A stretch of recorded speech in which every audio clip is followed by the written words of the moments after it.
namanya Yesus, Yesus, Yesus, Yesus. Kau berarti bagiku. Yesus, Yesus, Yesus, amin. Kau berarti bagiku. Oh, Yesus, Yesus, Kau segalanya bagimu. Katakan, Kau segalanya bagiku. Kau segalanya. Katakan sekali lagi. Kau segalanya bagiku. Mari kita baca Efesus pasal 5 ayat 14 sampai dengan 20. Efesus pasal 5 ayat 14 sampai 20. Itulah sebabnya dikatakan, bangunlah hai kamu yang tidur, bangkitlah dari antara orang mati, dan Kristus akan bercahaya atas kamu.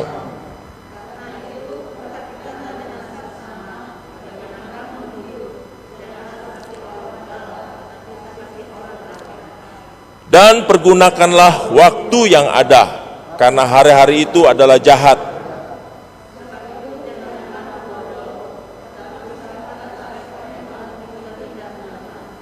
Janganlah kamu mabuk oleh anggur, karena anggur menimbulkan hawa nafsu, tetapi hendaklah kamu penuh dengan Roh.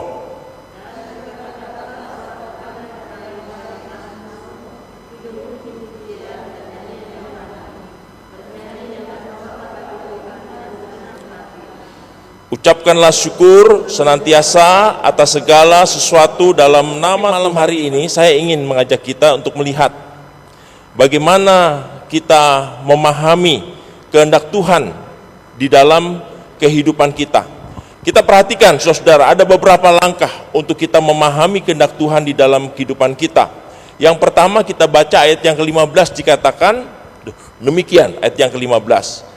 Perhatikanlah dengan saksama bagaimana kamu hidup. Ya, untuk memahami kehendak Tuhan, yang pertama yang harus kita lakukan, perhatikanlah dengan seksama bagaimana kamu hidup. Bukan perhatikanlah dengan seksama tetanggamu hidup. Bukan perhatikanlah dengan seksama teman segerejamu hidup. Bukan perhatikanlah dengan seksama orang lain hidup. Tetapi Tuhan minta yang pertama untuk kita lakukan di dalam kehidupan kita, yaitu perhatikanlah dengan sama bagaimana kamu hidup. Kita kan cenderungnya senang menghakimi orang lain, mencap tunjuk-tunjuk begini kan, ya, oh dia begini, padahal satu ke sana, tiga ke kita nih. Ya, kita sering senang bergosip ria dengan kehidupan orang lain. Ya, Alkitab dengan jelas mengatakan kita tidak melihat selumbar balok di matamu. Kita cenderung melihat kekurangan orang lain, kita cenderung melihat kelemahan orang lain, kita cenderung untuk membicarakan orang lain, tetapi kita cenderung untuk menganggap diri kita itu benar. Tuhan dengan tegas mengatakan, perhatikanlah dengan seksama bagaimana kamu hidup. Artinya apa? Tuhan membawa kita untuk kita senantiasa selalu mengintrospeksi diri kita di hadapan Tuhan. Ya, kita mengintrospeksi diri kita di hadapan Tuhan. Perhatikanlah dengan sesama bagaimana kamu hidup. Bukan orang lain hidup, bukan tetangga kita hidup, bukan teman sekerja kita hidup, tetapi Tuhan ingin supaya kita jujur dengan diri kita sendiri. Itu langkah pertama. Ya. Bagaimana kehidupan kita terlebih dahulu beres di hadapan Tuhan. Ketika hidup kita beres di hadapan Tuhan, kita selesai dengan diri kita, baru kita boleh melakukan segala sesuatu. Ya, saya senang saudara-saudara yang dikasih Tuhan, bukan saya memuji-muji presiden kita, tetapi karena beliau sudah beres dengan dirinya, sehingga dia bisa ya melakukan banyak hal untuk negeri ini selama 2 periode. Ya, itu karena beres. Tapi kalau kita tidak beres dengan diri kita, kita selalu dihantui dengan masalah-masalah yang membuat pada akhirnya kita capek, kita terus-menerus fokus dengan diri kita. Perhatikanlah dengan sesama bagaimana kamu hidup. Itu yang pertama. Yang kedua, yaitu Tuhan minta di ayat yang ke-17 dikatakan bahwa dikatakan di sini supaya kita mengerti kehendak Tuhan. Nah, pertanyaannya saudara-saudara, bagaimana kita mengerti kehendak Tuhan dalam hidup kita? Ini penting. Kehendak Tuhan dapat kita pahami, dapat kita mengerti, yaitu ketika kita berada di dalam dan melalui Yesus Kristus. Kenapa, Pak Wasis? Kita harus berada di dalam dan melalui Yesus Kristus untuk memahami kehendak Tuhan. Karena Yesuslah, Dia Allah yang menciptakan kita. Itu yang pertama. Karena Yesuslah, ya, kita dipilih oleh Tuhan. Karena Yesuslah kita ditebus dari segala dosa kita. Karena Yesuslah kita diselamatkan. Jadi, kalau kita mau memahami kehendak Tuhan, kita harus memahaminya di dalam dan melalui Tuhan Yesus Kristus.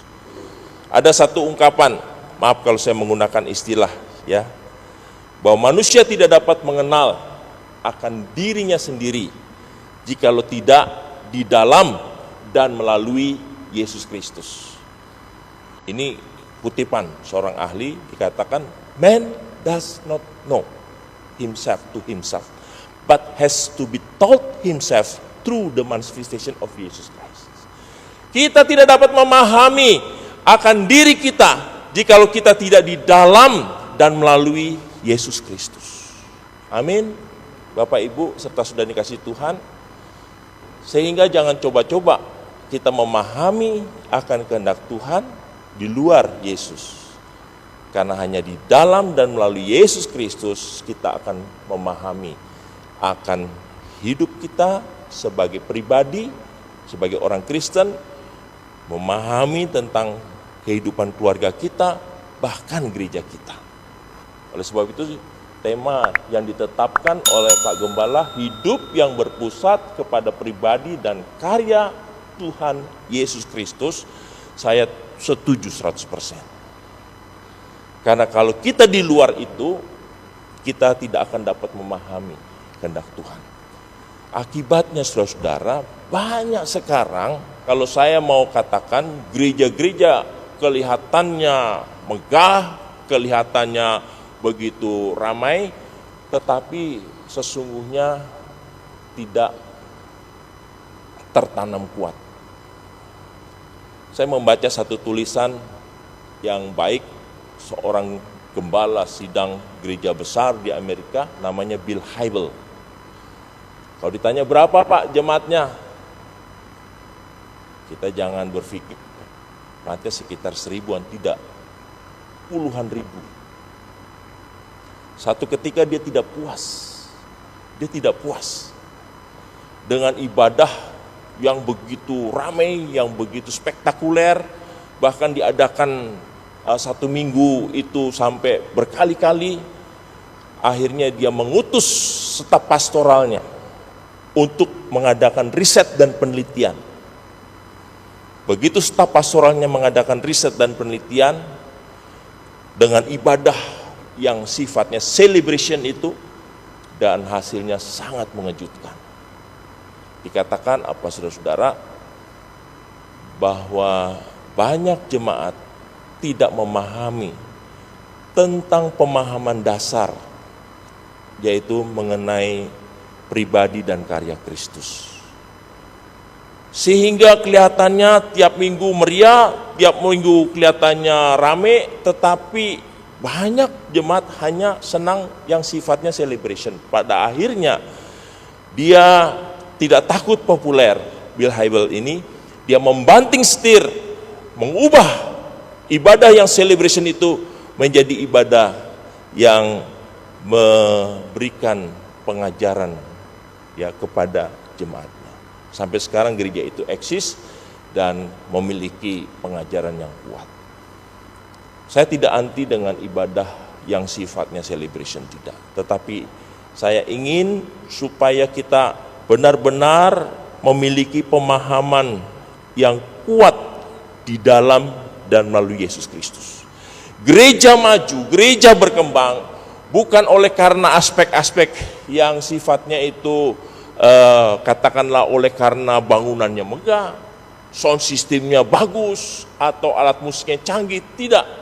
Gereja yang kuat oleh karena di dalamnya ada pengajaran yang kuat. Ketika pengajaran itu tidak kuat, maka kalau ada isu-isu, ya, saya beberapa hari lalu berdiskusi tentang adanya isu mengenai hyper grace, ya, saya jelaskan. Banyak pemuda begitu berminat, tetapi pada akhirnya kembali lagi seperti semula. Jadi yang kedua untuk memahami kehendak Tuhan hanya di dalam dan melalui Yesus Kristus. Yang ketiga, bagaimana kita dapat memahami kehendak Tuhan yang ketiga? Dikatakan di sini di dalam ayat yang ke-16, yaitu supaya kita mempergunakan waktu yang ada. Kita mempergunakan waktu yang ada. Nah, apa itu waktu yang ada? Kalau dalam bahasa ini bagus sekali, ya, yaitu waktu kita menggunakan kata tebuslah waktumu. Jadi kita suruh menebus waktu-waktu kita, menebus waktu-waktu kita. Seringkali saudara-saudara yang dikasihi Tuhan Yesus Kristus, kita tidak menyadari bahwa waktu itu adalah kejam.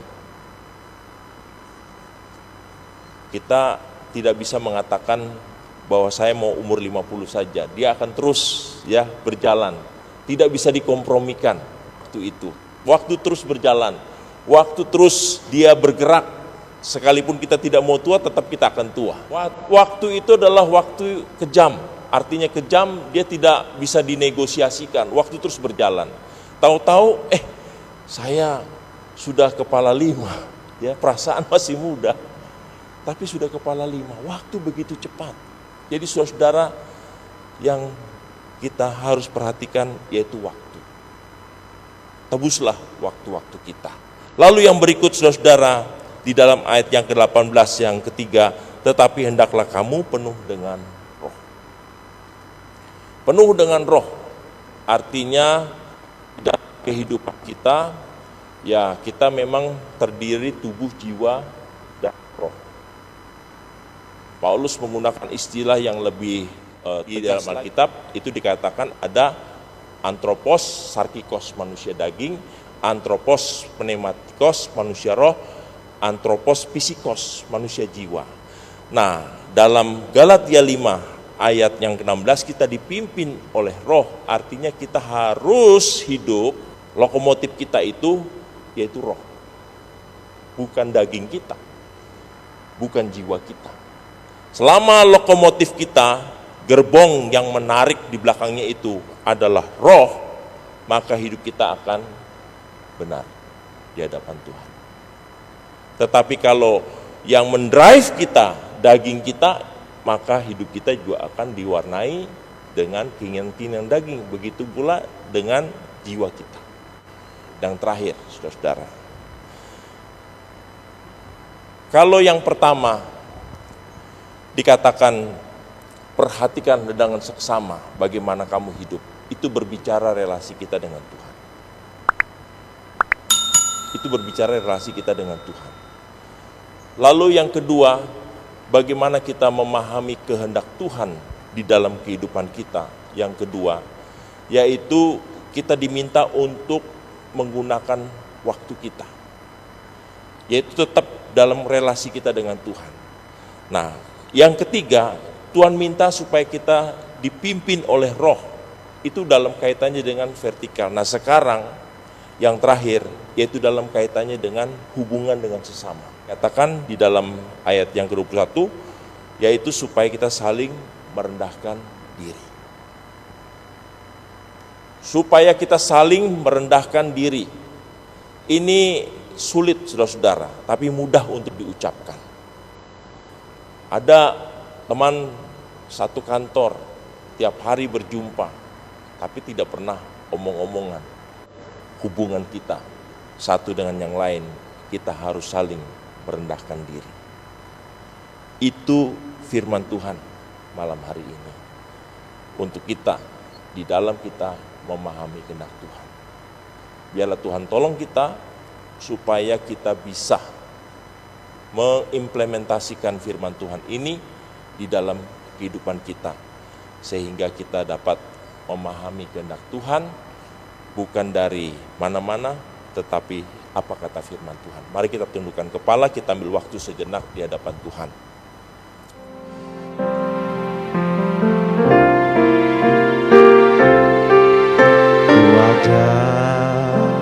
Sebagaimana ku ada, berdiri menghadap tahta-Mu Bapa, semua karena anugerah-Mu yang telah selamatkanku.